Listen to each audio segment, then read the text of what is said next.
A day with me as a Filipino wife na asa lang sa Diyosawa niyang afam. Charot!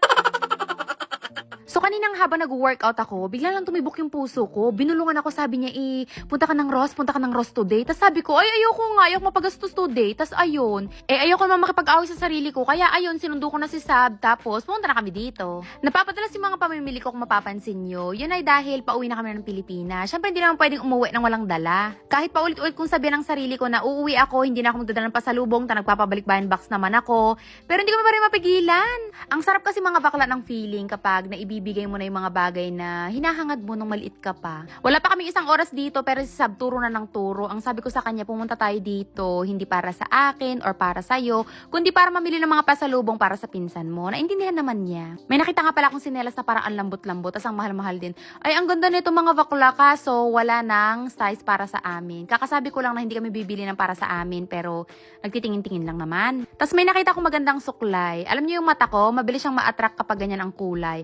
And then meron din ditong mga nail cutters na ang ganda-ganda, pero hindi natin kailangan, pinapakita ko lang naman. Tapos may nakita akong mga brushes from Eco Tools. Maganda tong brand na to. Hindi ko nakita yung price, tsaka wala din akong balak bilhin. Siguro next time na lang. Pero eto bibilhin ko. Tas syempre ang mura niya dito. Pag binili ko to sa Amazon, siguro mga nasa $12 or $16. Pero dito, $8 and something. $8.99 lang siya. So kinuha namin. Ang dami din dito mga pang hair care, ganyan. Tapos eto body wash. Eto pinabili ni Sab. Sabi ko, sige, isa lang And then, nangangailang balik na din ako dito. Hanggang ngayon, hindi pa na ako nakakabili ng salamin. Yung ginagamit ko kasing malaki ay galing sa Five Below. So, dito sa Ross, $7.99 siya.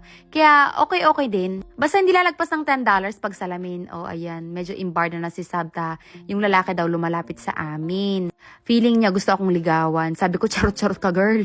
Nabanggit ko na sa mga old videos ko na naghahanap ako ng tote bag na kasing ganda nung binili ko last time. Pero, siguro mga pang-apat na balik ko na to dito. Hanggang ngayon wala pa rin ako nahahanap na ganong size.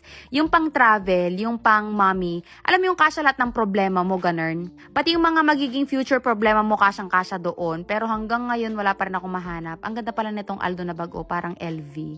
Ang ganda ng size. Maganda yung mga Aldo bags, yung mga design bet ko. Tas ayan, ito yung mga bags nila ngayon, walang masyadong bago. Dito mga bakla, kapag may nagustuhan ka, kailangan i-get mo na agad. Kasi pag binalikan mo the next day, hindi ka sure kung nandyan pa.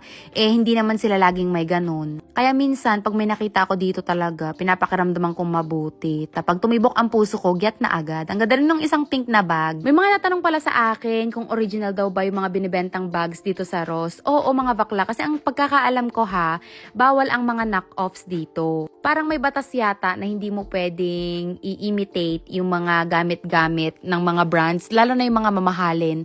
Pero nakita ko naman sa New York, parang ang dami nagbebenta sa kalsada. Parang Divisoria ganon, pero hindi pa ako nakakapunta doon ni minsan. Anyway, so yun na nga mga bakla, yung mga bags dito ay original. Pero yung iba hindi nabenta, yung iba hindi pumasa sa quality control chinenilin, basta mga ganon. Buti lang talaga dito si Sab and may kasama akong naghahanap ng mga damit. Punta muna tayo dito sa may clearance na para mas mura. Habang nag-iikot-ikot, natsyempohan ko tong Colgate Optic White na mouthwash. I-get ko na agad. Alam ko pa ulit-ulit ko tong sinasabi, pero alam nyo ba, pag magpapabalik-bayan box ako, dito ako bumibili kasi ang mura ng mga damit. Tinan mo mga branded, pero mga nasa $5.99, ganyan.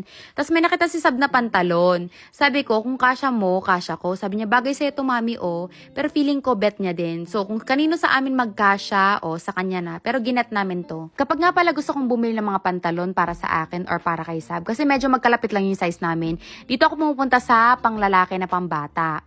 And then, oh my God mga bakla, alam ko na talaga kung bakit tinatawag ako ng Ross dahil dito. Ay, may nakita ako mga jersey. Ang ganda-ganda. Para sa dalawa kong pamangkin. Oh my God, kinikilig ako. Ito naman para kay Sab. Tapos yung isa ko pang pamangkin, kinuha ko din. Para pareha-parehas sila. Para walang inggitan, ganun. And then, ang cute din nitong Adidas na to. Punta mo tayo dun sa mga pambata. Ay, may nakita akong sapatos. Ang ganda. Ito din, gusto ko siya para sa sarili ko. Ito din. Yung mga papakita ko sa inyo mga pambata, yun yung mga sapatos na I wished na naisuot ko nung bagets-bagets pa ako. Ito din. Alam mo kung may size lang sila sa akin, ay, i-get ko na yan. Ito pa, oh, alang, cute-cute. Tapos meron pang isa, ayan, kulay pink. Ang sarap talaga damitan ng mga baby, no? Lalo na kapag babae. Kapag lalaki kasi, feeling ko masyadong mahirap, tsaka ang mahal ng damit nila. Ito din, oh, bet to ni Sab, kaso wala siyang size. Ang ganda. Ang ganda ng purple na parang alinis-linis tignan. Tapos ito pa, ay, ang ganda-ganda.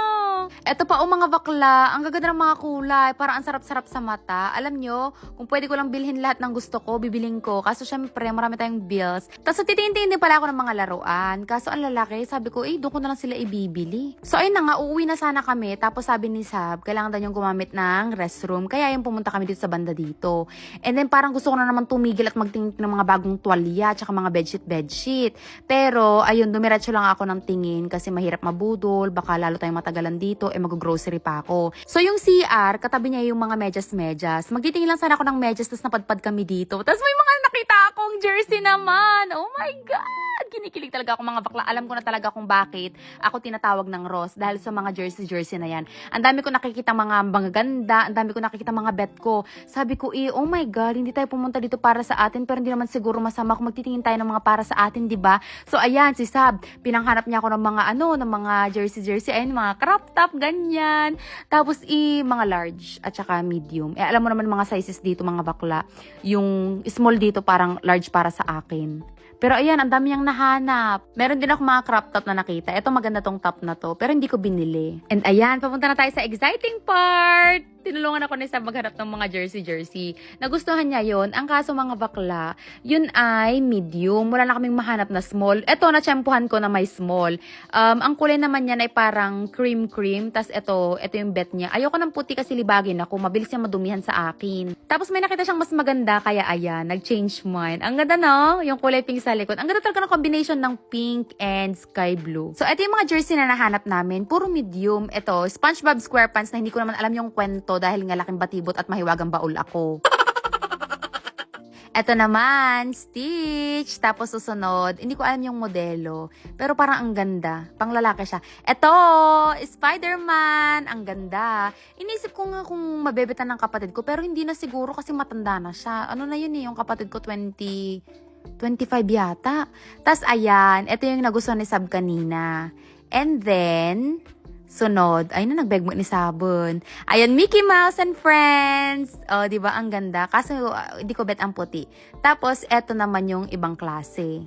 Nakalagay whatever. Ang ganda din sana nito, kaso large. Maganda sana kung meron silang small, pero siguro naubos na. Inabot kami ng mga 2 oras mahigit siguro. Nung nasa pila na kami, pagod na pagod ako. Parang, alam mo yung kakataas kong mag-gym, tapos lakad ng lakad. Siguro mga naka 12,000 steps kami today. Doon sa may bandang pa-check out na, dito naka-display yung mga wallet, ganyan. Ang gaganda, mga branded din. Kaso, ayoko na magpasalubong ng mga wallet kasi baka mamaya hanapan pa ako ng panlaman. Charot! Nung malapit na kami magbayad, may nakita si Sab. Siguro may kumuha nito nila pag hindi na binayaran. Kaya ayan, kinuha na namin. Tapos, dumaan muna kami sa Trader Joe's. Trader Joe's pala to, hindi Trader's Joe. Bumili kami nitong cinnamon sugar bread na gustong-gusto ni Sab. Magkapit bahay lang naman sila ng Ross. So, ayan, kumuha na din pala ako ng anek. Ano kasing tawag dito? Para siyang mamon, sweet pool, aloha rolls. Tapos, kumuha din kami ng isang piraso nito para matikman. So, ayun lang mga bakla, dyan tapos ang vlog. Bye na!